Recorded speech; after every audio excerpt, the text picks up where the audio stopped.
8 of the shootings are from bullets. 3 are from either pellet or BB guns, and all may be coming from other cars. Since August 29th, 9 shootings have been on the I-10, mostly between the area of 16th Street and 83rd Avenue on both sides of the freeway. And just this past Sunday, it went beyond the I-10, with DPS telling us a truck was struck on the I-17 near Dunlap and a car on State Route 202 between 32nd Street and 24th Street. Our commitment to bringing you team coverage continues. ABC 15's Justin Pizzera, Angie Cayley, and Nohelani Graff all live with new developments. But we begin with Joe Bartels and today's 11th shooting. Joe?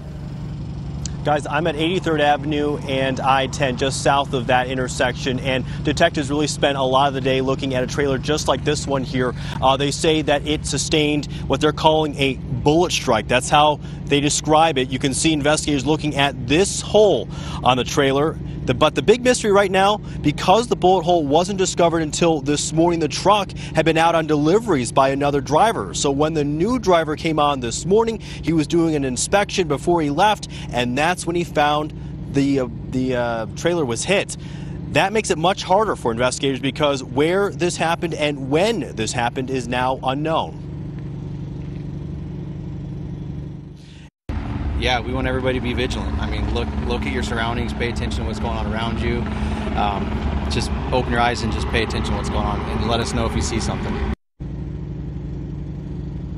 Again, this case involving the Circle K delivery truck. This is the 11th confirmed shooting investigated by DPS. And there was also another incident this morning where a car was hit around I-10 and 83rd Avenue. That driver drove all the way over to I-17 and Thomas. DPS went out there, confirmed that that was not one of the 11 shootings that they are lumping into this string of shootings that date back nearly 2 weeks. Guys, back to you. Joe, good work. Stay safe out there. All right, a second shooting scare today happened on State Route 51 in Shea. We brought this to you live on ABC 15 News at 11. A woman was headed to lunch with her mother when she says she heard the loudest noise of her life and pulled off the highway. I think it's scary because, like I said, I didn't do it. Sometimes you're driving and you're like, okay, I cut somebody off. Okay, I was probably annoying them or what. I really wasn't. I mean, there weren't a ton of people on the highway. If it's somebody that she thinks she might have saw, you know, they made eye contact. It's not, it's just scary. Well, the passenger window on the driver's side was bent on one side of the glass, shattered on the other. We also saw that tiny hole in the window there. Luckily, as with all the cases so far, no one was hurt in this incident. But DPS is worried that it's only a matter of time before someone is caught in the crossfire. And that's why it's going to take all of us being vigilant and being alert to try to stop this serial shooter. ABC 15's Nohelani Graff joins us live with yet 2 more shooting scares today. Yeah, Nohe, you're at the I-10 and 67th Avenue where we watched the start of that investigation unfold live right here on ABC 15. So what do you know now? Yes, so Stephanie and Katie, it all went down at this truck stop. We are off the I-10 at 67th Avenue. You know, you see semi-trucks roll in and out of here all day long, but just after 11 this morning, a trucker pulled in saying he thought he had been shot at. Our ABC 15 cameras were rolling as we were live on the air this morning. You could see an obvious hole just above the passenger side window. You could also see DPS crime scene investigators get right up against that window, taking pictures, processing the scene. We spoke to a security guard here who was making his rounds of the parking lot when he found that truck driver and DPS deep in discussion.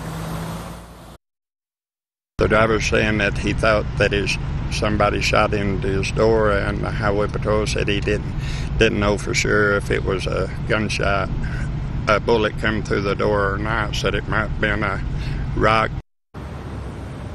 So DPS is still investigating this incident. However, within the hour, another concerning call in the East Valley on I-10, and I want to take you there now with our video. An armored car was going south on I-10, exiting at Elliott. The driver in that case said they heard something hit the passenger side, pulled into a parking lot at 51st Street, and there was in fact a dent of some kind, the work of a projectile, another one. Investigators measured it and also took pictures at that scene. Now, I want to point out what we also learned during our live coverage this morning in a live interview with DPS spokesman. Raul Garcia he said that while neither of these incidents have been confirmed to be connected to the I-10 shootings, that does not mean that either one of them could eventually be counted as incident number 12 or even 13. They've just got to continue to investigate, and they are looking for certain characteristics every single time. Katie and Stephanie. All right, we know you're asking the right questions. You'll keep us posted on what they decide. Thank you, Nohe. We'll see you soon. And for